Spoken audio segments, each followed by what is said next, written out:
Hello, all, and welcome back to Weekly Wisdom with Candace. Today, we're going to dig deep into a topic that affects so many of us: the difference between being sad and having clinical depression. This is more than just semantics. Knowing the difference can change how we treat ourselves, how we support others, and in some cases, it could literally save a life. But before we get started, I want you to take a moment to check in with yourself. How are you feeling today? Really, no autopilot, I'm fine. Just notice your body, your mind, your heart. Here's why this conversation is so important. Too often we hear the word depressed used casually. I'm depressed because my favorite show ended, or that rainy weekend totally depressed me. Now, I'm not here to police anyone's language, but here's the thing. When we blur the lines between sadness and depression, we risk making depression seem like just a mood instead of a serious health concern. If you've ever had a loved one misunderstand your depression, you know how isolating that can feel.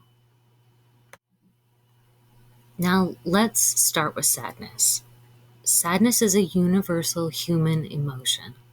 Everyone experiences it.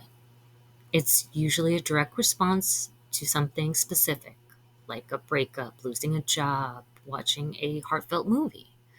It can be sharp and intense or slow and dull, but here's the key: sadness is temporary.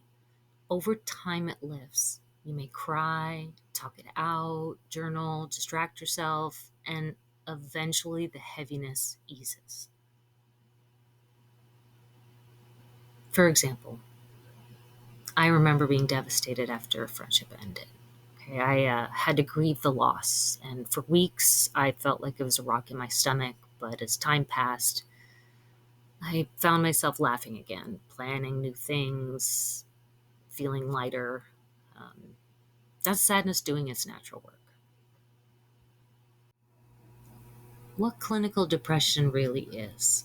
Well, depression is a whole different experience. It's a medical condition that affects how you think, feel, and function day to day. It's not always linked to a specific event, and it doesn't just fade with time or distraction. You can see the signs of persistent sadness and emptiness lasting 2 or more weeks, loss of interest in things you've once enjoyed, sleeping changes like insomnia or oversleeping, appetite changes, eating more or less than usual, constant fatigue and low energy, feelings of hopelessness and worthlessness, trouble concentrating or making decisions, and even thoughts of death or suicide. A friend once told me when she's sad, she can still enjoy music and walk outside, but when she's depressed, nothing matters. Food doesn't taste like anything. Even brushing her teeth feels like climbing a mountain.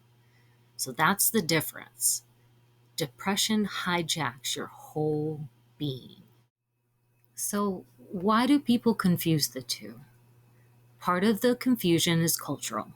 We've normalized saying depressed when we mean bummed out.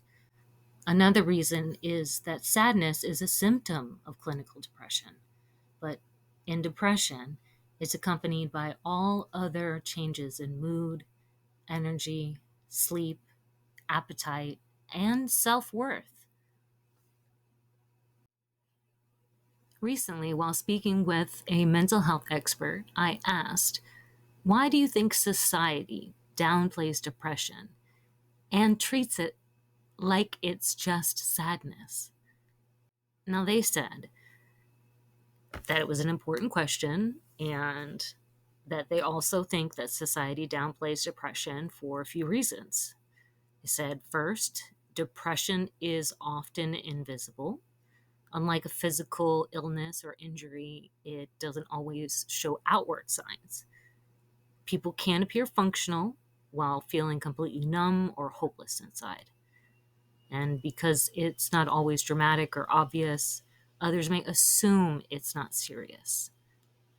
Second, there's still a stigma around mental illness.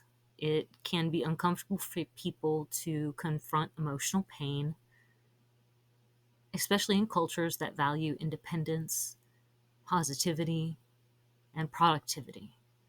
So instead of facing depression head on, society tends to reframe it as something more manageable, like sadness, because that sounds safer. Now, third, many people simply don't know the difference. Sadness is an emotion everyone understands. Depression is more complex. It's not just about feeling sad, it's about changes in mood, energy, thinking, motivation, even physical health. Without education and open conversation, it's easy for people to confuse the two. So, lastly, there's often a fear of vulnerability. Acknowledging depression, whether it's in ourselves or others, requires emotional honesty. That can be uncomfortable. So people default to minimalization, even if it's unintentional. The good news is more people are talking about it openly about mental health than ever before. But we still have work to do in helping others understand that depression is not just being sad, it's an illness and it deserves real care and support. I then asked the expert what the risks were when people fail to recognize depression for what it is. Their reply was, when depression is mistaken for simple sadness, people often don't get the help they need. They may blame themselves, try to push through it, hide what they're feeling, and over time that can lead to worsening symptoms like isolation or even physical health issues. In most cases of untreated depression, that can lead to increased risk of self-harm or suicide. Recognizing it in early and accurately is the key to getting proper support and can be life-saving.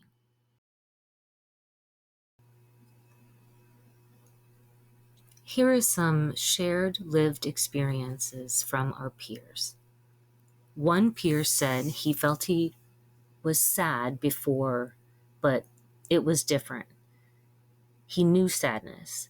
It came after loss, hard days, breakup. It was sharp, but it passed. He could cry, talk to a friend, go for a walk, and feel lighter. Depression was different. It was flat, numb, like moving through a fog with no clear way out.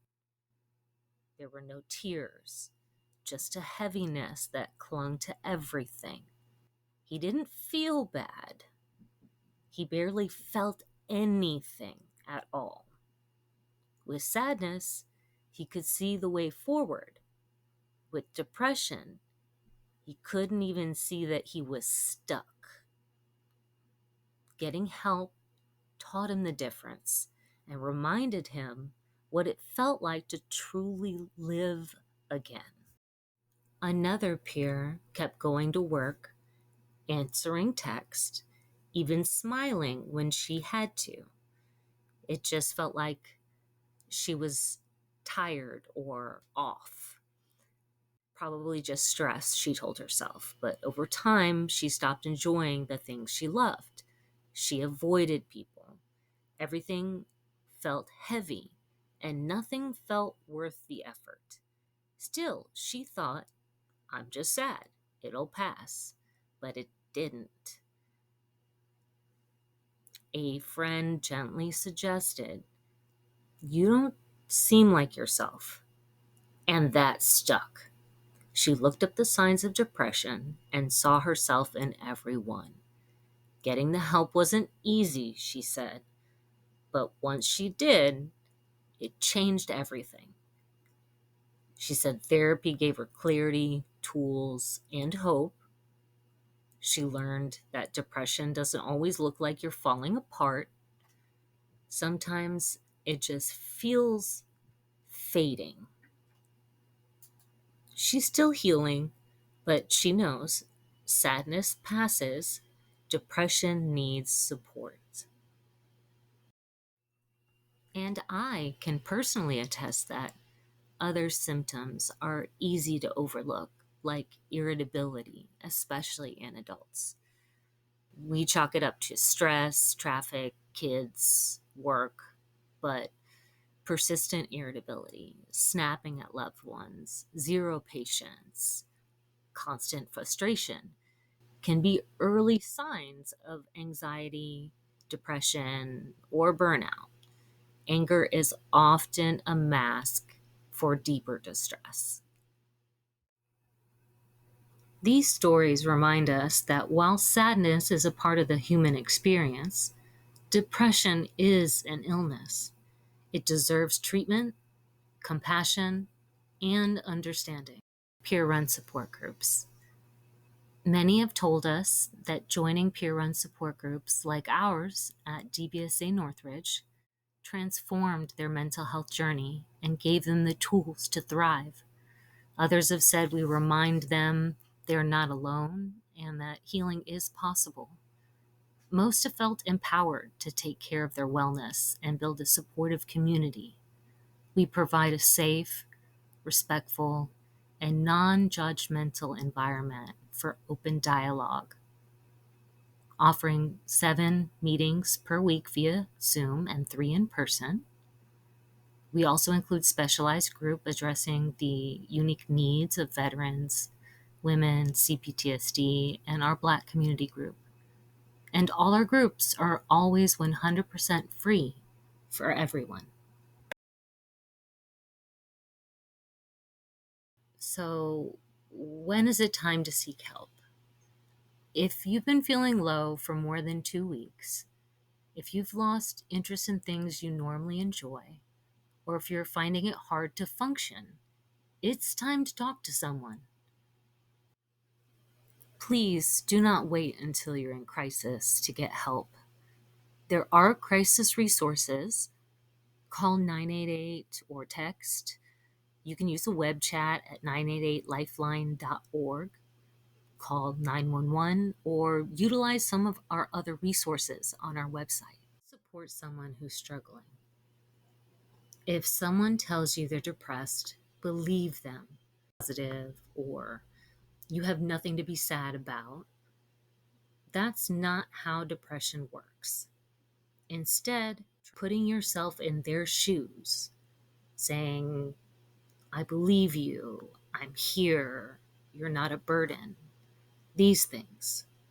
Here are some final reflections and takeaways. Sadness is like a passing storm. It can be intense, but it moves on. Depression is like living under heavy, unending clouds. Knowing the difference allows us to respond with the right compassion. So, if you're listening right now and you're not sure which one you're feeling, give yourself permission to reach out and find out. You matter.